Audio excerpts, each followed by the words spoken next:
As you guys know, and as if you heard a bunch about this morning, Common Core debate is often less about the Common Core per se than it really is a proxy war. On the left, it's really an effort to relitigate No Child Left Behind. On the right, it's an effort to relitigate Obamacare. Many folks think this is inappropriate and unfair. It's actually not, because what Common Core aims to do is enact not just a modest transformation of having a couple hundred pages of jargon in cyberspace to vaguely guide states, but as its proponents have suggested, to really change what happens in classrooms, what happens in teaching practice, what happens in teacher prep. And that obviously is an auspicious and dynamic agenda. Now, on the other hand, you wouldn't know it. This is LexisNexis print coverage of Common Core from 2009 to today. One of the reasons that Common Core has turned into this proxy war, which is only slightly about the Common Core, is because most people don't know what the heck's going on.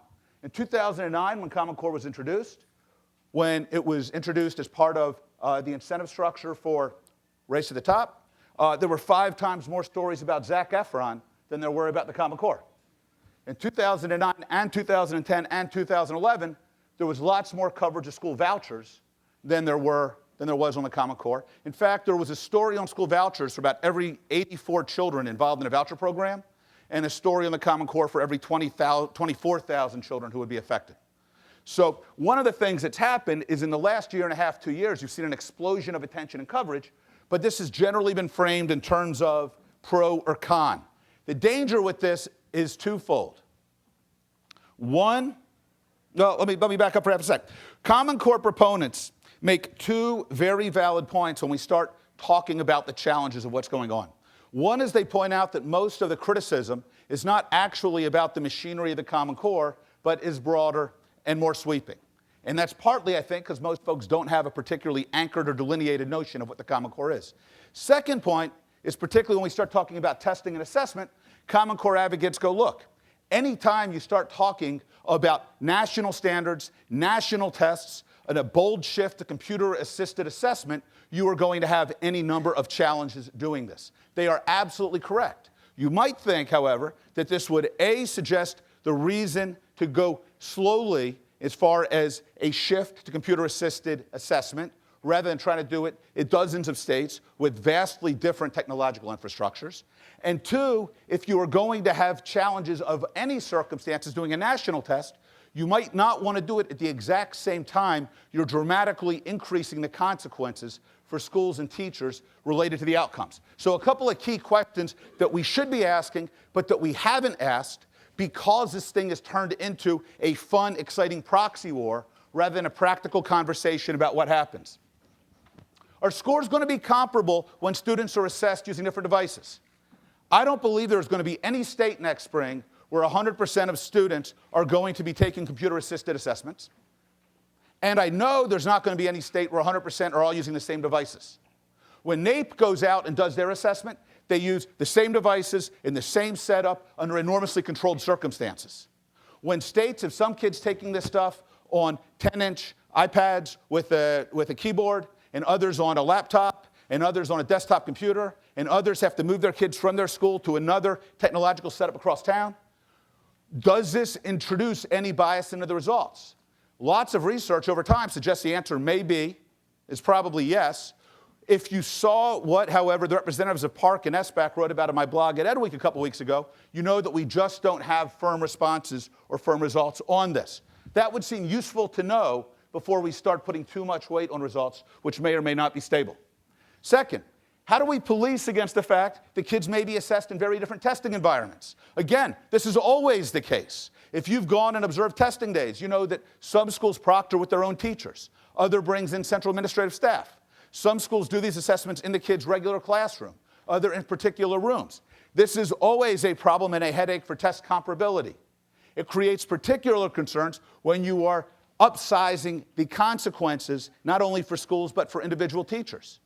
Yet it is going to be much more difficult to maintain consistency of assessment standards as we do this across dozens of states across the nation. If you look to SBAC and Park for how are you going to ensure reasonable consistency of conditions, they say quite reasonably, well, that's the state problem.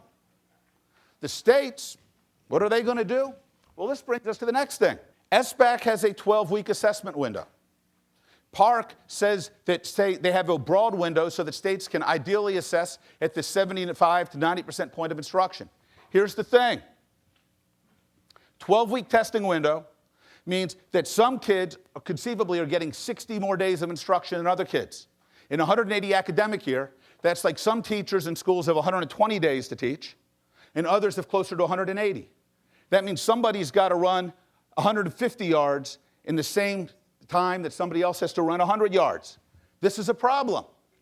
How do you adjust for this? Well, historically, we don't. States have always had testing windows, but they've usually been much narrower because you're only dealing with the districts in one state rather than nationwide. And let's remember, one of the big reasons for the Common Core was concerns about gamesmanship states were playing under NCLB. Why do we not expect the same states, districts, and schools to play new games and exploit new opportunities under new systems? Who's going to set the cut scores? This is an open question.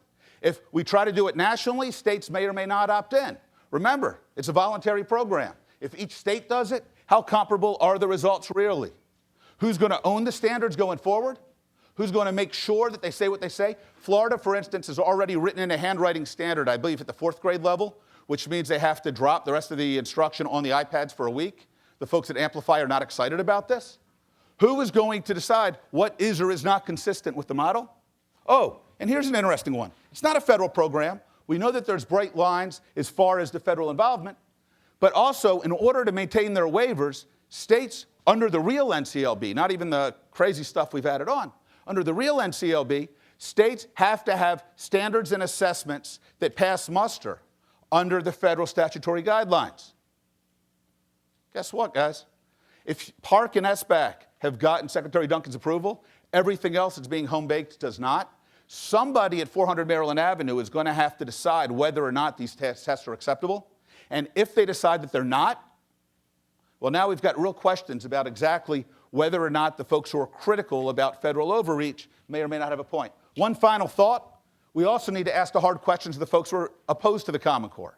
In particular, I've been struck by the lack of practical conversation in Indiana. When Indiana withdrew from the Common Core, there's at least 5 key things they have to do. They got to get new alternative standards. They got to align test to those standards. They got to reboot their accountability with this new stuff. They got to adopt new curricula, and they got to then retool instruction and preparation and professional development. I have yet to see a single story asking how, if any of this is going on in Indiana after 4 years under the old regime. Thank you much.